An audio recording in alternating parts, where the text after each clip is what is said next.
গিয়ে তৃণমূল নেত্রী আরেকটা সাড়ে সর্বনাশ করলো। কারণ ঋতব্রত সন্দীপন এখন যদি এই দলটাকে ভেঙে ৮০ জনের মধ্যে একঝাঁক বিধায়ক নিয়ে বেরিয়ে গিয়ে নতুন দল আত্মপ্রকাশ করে, পশ্চিমবঙ্গ তৈরি হওয়ার পর থেকে অর্থাৎ স্বাধীনতার পর থেকে অন্তত পশ্চিমবঙ্গের কোন সরকারের ক্যাবিনেট এত সুন্দর হয়েছে। পুরো প্লটটা তৃণমূল তৈরি করেছিল। কারণ একদম ভরাডুবি অবস্থা দলের, দল কার্যত দিশেহারা অবস্থা, উঠে যাবে কালির আঙ্গুল শোকানোর আগেই দলটা প্রায় উঠে গেছে। কালকে মমতা ব্যানার্জি ৮০ জনকে ডেকেছিল, ১৯ না ২০ জন গিয়ে হাজির হয়েছে। ঋতব্রত বন্দ্যোপাধ্যায় এবং সন্দীপন শাহকে কিছুক্ষণ আগেই বহিষ্কার করা হলো তৃণমূল কংগ্রেসের পক্ষ থেকে, কি বলবেন? না, এটা তৃণমূল ঈশান কোণে যে ভয়টা পাচ্ছে যে এই সই জাল কাণ্ড, মানে স্বভাব যায় না মোলে, তৃণমূল তো তৃণমূলই তো, চুরি যার ভিত্তি চুরি যার ভবিষ্যৎ, ঠিক আছে? সেই তৃণমূল হেরে যাওয়ার পরেও চুরি করে, এবার করছে অভিনব চুরি, সই চুরি। কেউ না, ১৪ জনের যা সই জাল হয়েছে তার মধ্যে ৩ জন স্বীকার করেছে এই সইটা আমাদের নয়। তার মধ্যে অন্যতম এই তোমার উলুবেড়িয়ার বিধায়ক ঋতব্রত, আরেকজন উনিও বিধায়ক, এন্টালির সম্ভবত বিধায়ক সন্দীপন সাহা। এরা স্বীকার করেছে এই সইটা আমাদের নয়। তৃণমূল কেন সত্যি কথা সহ্য করবে? তৃণমূলের চুরি জ্ঞান, চুরি ধ্যান, চুরিতে ওরা চিন্তামণি, চুরি ছাড়া তৃণমূল যেন মণিহারা ফণি। কবির কবিতাটা একটু পাল্টে নাও, কবি অনেক ভেবেচিন্তে কবিতাটা লিখেছিল। এই যে সই চুরিটা স্বীকার করে নিয়েছিল বলে আজকের এই দুর্দিনে দুজন বিধায়ককে তিনি তার সাসপেন্ড করলো। কারণ এখানে সরাসরি এদের সাক্ষ্য হলে, এরা যদি সাক্ষ্য হয়ে যায় না, সাক্ষী হয়ে যায়, অভিষেকের জেল যাত্রা কেউ আটকাতে পারবে না যদি তার নির্দেশে এটা হয়ে থাকে। কারণ আমি প্রথম দিন ইন্টারভিউতে বলেছিলাম, সই জাল বড় মাথার কাজ, ছোট মাথার কাজ নয়। তা নয়, জেল যাত্রার বিষয়টাই এখানে আলাদা। তৃণমূল প্রমাণ করতে চাইবে ঋতব্রত এবং সন্দীপন ভুল মিথ্যে কথা বলছে, এবং এই মিথ্যে কথা দল জানতে পেরেই তাকে দল থেকে বহিষ্কার করেছে। ঠিক যেমন ভাবে রিজু দত্ত আরিয়াকে সাসপেন্ড করা হয়েছে, কোহিনুরকে, ঠিক আছে?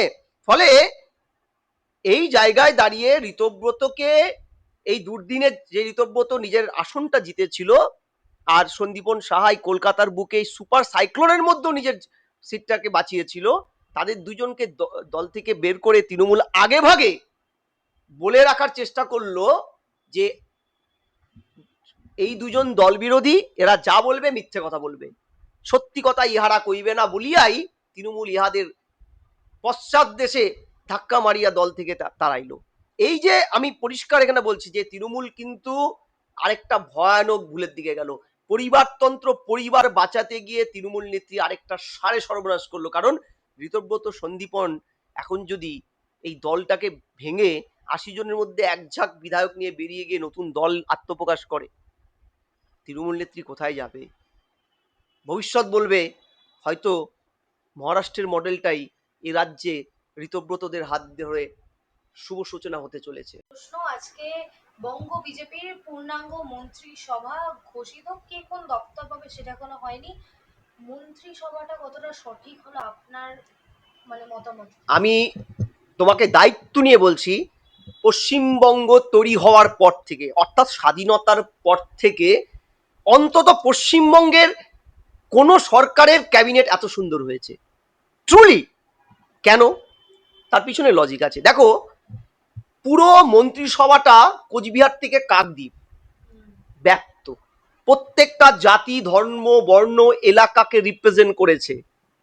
সবচাইতে বড় এই মন্ত্রিসভাটার দিক হচ্ছে একজন স্পিকার, ১০ জন মন্ত্রী উত্তরবঙ্গ নামক প্রান্তিক এলাকার থেকে তুলে আনা হয়েছে। আমরা বামেদের সময় আমি দেখেছি, আমার তো কংগ্রেসের সময় দেখার সুযোগ হয়নি, বামেদের সময় সরকার আসার পরে আমার অনেক পরে জন্ম। আমি দেখেছি ফি বছর উত্তরবঙ্গ থেকে বনমন্ত্রী হতো, আর প্রতিমন্ত্রী এক দুটো হতো। পরের দিকে বামেরা সেটাও রিপ্রেজেন্টেটিভ আনার বন্ধ করে দিল। উত্তরবঙ্গ উন্নয়ন মন্ত্রীটা বুদ্ধবাবু নিজের কাছে রাখতেন, নেই বাংলা, উত্তর বাংলা, নর্থ বেঙ্গল হয়েই থাকতো। এই যে রিপ্রেজেন্টেশনটা হয়েছে, আমার গ্রামের বাড়ি কালচিনি, ডুয়ার্সের শেষ প্রান্ত জয়ন্তী বক্সা পাহাড় কেন্দ্রিক ওই পাটটায় বিশাল লামাকে প্রতিমন্ত্রী করা হয়েছে। আলিপুর দুয়ারের কাছে ওই বিধানসভারই পাশে কুমারগ্রাম মনোজ ওরাওকে আদিবাসী মুখ পূর্ণমন্ত্রী করা হয়েছে, মাইন্ড ইট। আবার শঙ্কর ঘোষকে পূর্ণমন্ত্রী করা হয়েছে শিলিগুড়ির থেকে। আবার ফিরে যাও, Dipak Barman high school teacher, Falakata ডুয়ার্সের আরেকটা প্রত্যন্ত এলাকা, সেখান থেকে পূর্ণমন্ত্রী করা হয়েছে। তুমি যদি দেখো কোচবিহার থেকে 2 জন, নিশীথ প্রামাণিক, মালতী রায়, আলিপুরদুয়ার থেকে 3 জন, দীপক বর্মন, মনোজ কুমার ওরাও, বিশাল লামা, দার্জিলিং থেকে শঙ্কর ঘোষ, আনন্দময় বর্মন, উত্তর দিনাজপুরে কৌশিক চৌধুরী, বিরাজ বিশ্বাস, মালদায় জুয়েল মুর্মু, মুর্শিদাবাদের গৌরীশঙ্কর ঘোষ, গার্গী দাস, পশ্চাৎপদ মুর্শিদাবাদ, তার থেকে 2 জন মন্ত্রী প্রতিমন্ত্রী, not a matter of joke, ঠিক আছে। নদিয়ার থেকে অশোক কীর্তনিয়া ক্যাবিনেট মন্ত্রী হয়েছে জানি আমরা। উত্তর 24 পরগনায় শারদত্ত মুখোপাধ্যায় ক্যাবিনেট মন্ত্রী, অর্জুন সিং ক্যাবিনেট মন্ত্রী, কল্যাণ চক্রবর্তী ক্যাবিনেট মন্ত্রী। দক্ষিণ 24 পরগনায় দীপঙ্কর জানা প্রতিমন্ত্রী, কলকাতায় স্বপন দাশগুপ্ত, ইন্দ্রনীল খা, তাপস রায়, পূর্ণিমা চক্রবর্তী মন্ত্রী। হাওড়ায় উমেশ রায়, পূর্ব মেদিনীপুরে শুভেন্দু অধিকারী, হরেকৃষ্ণ বেরা, শান্তনু প্রামাণিক, অশোক দিন্দা, অরূপ কুমার দাস, পশ্চিম মেদিনীপুরে দিলীপ ঘোষ, ঝাড়গ্রামে অমিয় কিস্কু, ঝাড়গ্রামে স্বাধীন দায়িত্বপ্রাপ্ত আরেকজন হচ্ছে ক্ষুদিরাম টুডু, দিবাকর ঘরামি বাঁকুড়ার, পুরুলিয়ার নদিয়া চাঁদ বাউরি, বীরভূমে দুধকুমার মণ্ডল, জগন্নাথ চট্টোপাধ্যায় ক্যাবিনেট মন্ত্রী। আর পূর্ব বর্ধমানে মমিতা বিশ্বাস মিশ্র, কলিতা মাঝি, একদম খেটে খাওয়া মানুষ, বাড়িতে বাসন মাজে, তাকে মন্ত্রিত্বের স্থান দিয়েছে। এটা ইটস নট, আমি তার কাজকে আমি ছোট করছি না, তিনি ওই প্রান্তিক মানুষটিকে তুলে এনেছে ক্যাবিনেটে। আর হুগলির ভাস্কর ভট্টাচার্য, সুমনা সরকার, পশ্চিম বর্ধমানে অগ্নিমিত্রা পল, অজয় পোদ্দার। মোট মন্ত্রী সদস্য 41 জন, উত্তরবঙ্গের 10 জন, একজন স্পিকার, আর দক্ষিণবঙ্গে 31 জন। এটা যদি হয়ে থাকে, আমি তোমাকে বলছি, এত সুন্দর ক্যাবিনেট মন্ত্রিত্ব স্বাধীনতার পরে পশ্চিমবঙ্গে মানুষ দেখেনি। অভিষেক বন্দ্যোপাধ্যায়ের বাড়িতে সিআইডি এবং তাকে আজকে দুপুরে ভবানী ভবনে হাজিরা দেওয়ার কথা ছিল, শারীরিক অসুস্থতা দেখিয়ে তিনি হাজিরা দেননি। কিন্তু অন্যদিকে সোনারপুর কাণ্ডে কলকাতা হাইকোর্টের দ্বারস্থ কিন্তু অভিষেক বন্দ্যোপাধ্যায়, কি বলবেন? দুটো অংশ। সোনারপুর কিছু মানুষ জনরোষের নামে ডিম ছুঁড়ে মেরেছে, খুব নিন্দনীয় ঘটনা। একজন সাংসদ, তিনি প্রচুর স্ক্যাম করেছেন, আমি বলছি না তার বিরুদ্ধে অভিযোগ আছে, সেই অভিযোগগুলো একটা বড় অংশই প্রমাণিত হয়ে গেছে, বাকিটাও হবে। অর্থাৎ তার জন্য ভারতবর্ষের সংসদীয় গণতন্ত্র পরিষ্কার।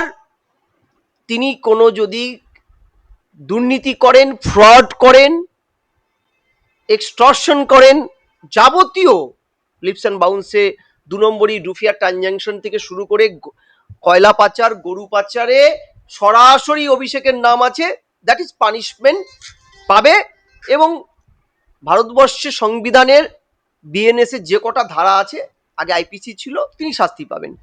কিন্তু প্রশ্নটা হলো, জনরোষের নাম করে কিছু মানুষ, দেখো জনগণের রোষ সবসময়, বা গণহিস্ট্রিয়া, মব লিঞ্চিং, যাই নাম দাও না কেন, তাদের কিছু থিওরি থাকে behind the every mob lynching.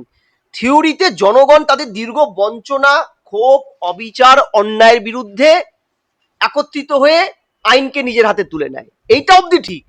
কিন্তু দেখা গেছে এই জনগণের এই ক্ষোভটাকে তৃতীয় একজন মেঘের আড়ালে মেঘনাথের মতন চালিত করে, অর্থাৎ দশচক্রে জনগণকে ভূত বানায়। এক্ষেত্রে অভিষেকের উপরে হামলার পরে ওখানকার প্রাক্তন এমএলএ এবং কাউন্সিলরের যে ঘনিষ্ঠরা ধরা পড়েছে, তাতে 3টে অপশন হতে পারে। এক, পুরো প্লটটা তৃণমূল তৈরি করেছিল, কারণ একদম ভরাডুবি অবস্থা দলের, দল কার্যত দিশেহারা অবস্থা, উঠে যাবে, কালির আঙ্গুল শোকানোর আগেই দলটা প্রায় উঠে গেছে। কালকে মমতা ব্যানার্জি 80 জনকে ডেকেছিল, 19 না 20 জন গিয়ে হাজির হয়েছে। ফলে এই জায়গায় ফিরে আসতে গেলে একটু আধ তার মার চট থাপ্পড় খেতে হবে। কল্যাণ বন্দ্যোপাধ্যায়ের কোন দিকে মাথায় লেগেছে আমি জানি না, ধাপ করে উনি পড়ে গেলেন, ঠিক আছে। মানে পড়ে গিয়ে বাবা গো মাগো করে তারপরে যেটা তৃণমূলীরা করে, এখানে ভোটের আগে ঠিক আগে এখানে যখন তৎকালীন মন্ত্রী শশী পাজার বাড়িতে কিছু মানুষ বাধ্য হয়ে পাথর ছোড়ে, তখনও তাদের সমর্থকদের মাথায় কতগুলো কাপড় লাগানো ছিল, ব্যান্ডেজ লাগানো ছিল, যেগুলোর মধ্যে কোনো রক্ত ছিল না, কোথাও এখানে ফেটেছে এখানে লাগিয়েছে ব্যান্ডেজ। তো এরকম কিছু একটা আমি তার সুস্থতা কামনা করি, যেখানেই লাগুক বা না লাগুক। কিন্তু প্রশ্নটা হলো এই যে তৃণমূলের সাংসদের উপরে হামলা। আচ্ছা তোমাকে আমি একটা কথা বলি, মমতা ব্যানার্জি তো সিজন পলিটিশিয়ান, মমতা ব্যানার্জি তো দেখছে 4 তারিখের পরে জনবিক্ষোভটা কোন জায়গায়। মমতা ব্যানার্জি কি জানতেন না অভিষেক সোনারপুরে গেলে হামলা হবে? তাহলে মমতা ব্যানার্জি কেন যেতে দিলেন, আমার এটা প্রশ্ন। দ্বিতীয়, যে 4জন বা 5জন হোয়াট এভার যারা অ্যারেস্ট হয়েছে পুলিশের খাতায় এবং গোল গোল করে দেখাও যাচ্ছে, তারা ওখানকার সোনারপুরের প্রাক্তন এমএলএর একটা সময় ছায়া সঙ্গী। তাহলে এদের কি ওখানে পুট করা হয়েছিল মারার জন্য, যাতে তৃণমূলের মরা গাঙ্গে একটা জোয়ার আনা যায়, এটাকে হাতিয়ার করে রুখে দাঁড়ানো যায়? ঠিক যেমন শুনেছিলাম এমার্জেন্সির পরে ইন্দিরা গান্ধী হেরে গিয়েছিল, তারপরে তিনি উড়িষ্যায় গিয়েছিলেন, এই রকমই গণ বিক্ষোভের সম্মুখীন হয়েছে, পচা ডিম টিম ছোড়া হয়েছে, তারপরে নির্বাচনে তিনি আবার ফিরে আসলেন স্বমহিমায়। আমি তার মানে অভিষেকের সাথে ইন্দিরা গান্ধীকে ইয়ে করছি না, তুলনা করছি না, ক্ষমা করবেন দর্শক, এটা অভিপ্রায় নয়, আমি ঘটনার সিকোয়েন্সটা দেখানোর চেষ্টা করছি।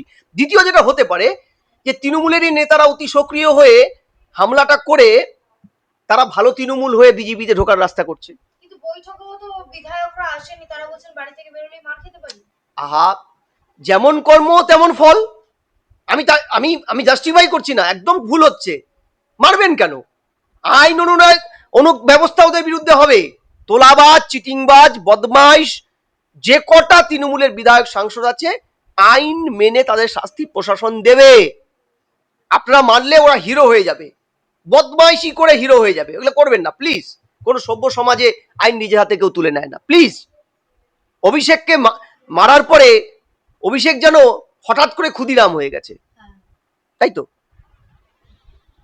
মমতা ব্যানার্জি মরিয়া চেষ্টা করলেন, যেন ভুলেই গেছেন তার রাজত্বে আছেন তিনি। ওই এসএসকেএম এর একটা বেড তৃণমূল নেতাদের জন্য এই থাকতো, যে অনুব্রতর জরায়ুতে প্রবলেম হয়েছিল বলে ওখানে ভর্তি হয়ে গেছে, এরকমও তো শুনেছিলাম।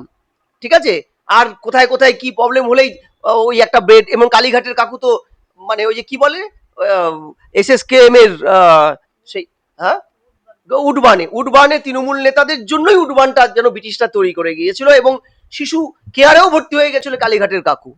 এই যে ঘটনাগুলো মমতা ভুলে গেছে, তাই এখানে ওখানে একবার ভর্তি করতে পারলে ভাইপোকে, তাহলেই তিনি ন্যাশনাল হিরো। অলরেডি সবাই ইন্ডিয়া জোটের সবাই তার মেল করছে, সহানুভূতি পাঠাচ্ছে, যে ইন্ডিয়া জোটের সবচাইতে বড় শত্রু মমতা ব্যানার্জি, তার হয়ে। অর্থাৎ নেতা তৈরি করো। এই এই যে প্রেক্ষাপটটায় আজকে মিলে গেল তো, অভিষেক বন্দ্যোপাধ্যায়ের অসুস্থ হওয়াটা বহু জরুরি ছিল, কারণ আজকে তাকে সিআইডি ডেকেছে সই জালিয়াতির জন্য, এরপরে আবার ডাকবে বেআইনি নির্মাণের জন্য, আবার ডাকবে লিপস অ্যান্ড বাউন্সের জন্য। একে একে একে একে ডাকাগুলোকে ঢাকা দেওয়ার জরুরি ছিল। এই ঢাকা দিতে গিয়েই, ডাকাগুলোকে ঢাকা দিতে গিয়েই একদিকে যেমন তিনি হাইকোর্টে দ্বারস্থ হচ্ছেন, আরেকদিকে বলছেন আমার ডান দিকের পাজরের বা দিকে ব্যথা লেগেছে, রক্ত জমিয়ে দিয়েছে মানুষ, ডিম দিয়ে মেরে, ডিম ছুঁড়ে মেরে। ঠিক আছে, তার সুস্থতা কামনা করি আবারও, নালে দর্শক আমাকে ভুল বুঝবে যে আমিও ইন্সপায়ার করছি তাকে মারাটা ঠিক হয়নি। কিন্তু প্রশ্ন হলো, আরেকটা জিনিস তোমরা ইগনোর করছো, তার স্ত্রী কিন্তু হাইকোর্টে আরেকটা অ্যাপিল করে বসেছে বিদেশ যাওয়ার জন্য। অর্থাৎ ঠিক অভিষেক ব্যানার্জির শালী যেভাবে টুক করে পালিয়ে গেল মেনকা গম্ভীর, তার ছায়া সঙ্গী বিনয় মিশ্র যেমন টুক করে কয়লা কেলেঙ্কারি করেই পালিয়ে গেল, আর আসেনি। কি একটা যেন দ্বীপ টিপ কিনে নিয়েছে নাকি শুনেছিলাম, হুলুলুলু না কি সব দ্বীপ টিপ কিনে নিয়েছে। আবার ইনিও যদি চলে যান, সোনা বৌদিও চলে যান আমাদের রাজ্যে, আহারে সোনার যা দাম, সোনা বৌদি চলে গেলেই সোনা বৌদিকে কিন্তু আর তুমি ফিরিয়ে আনতে পারবে না।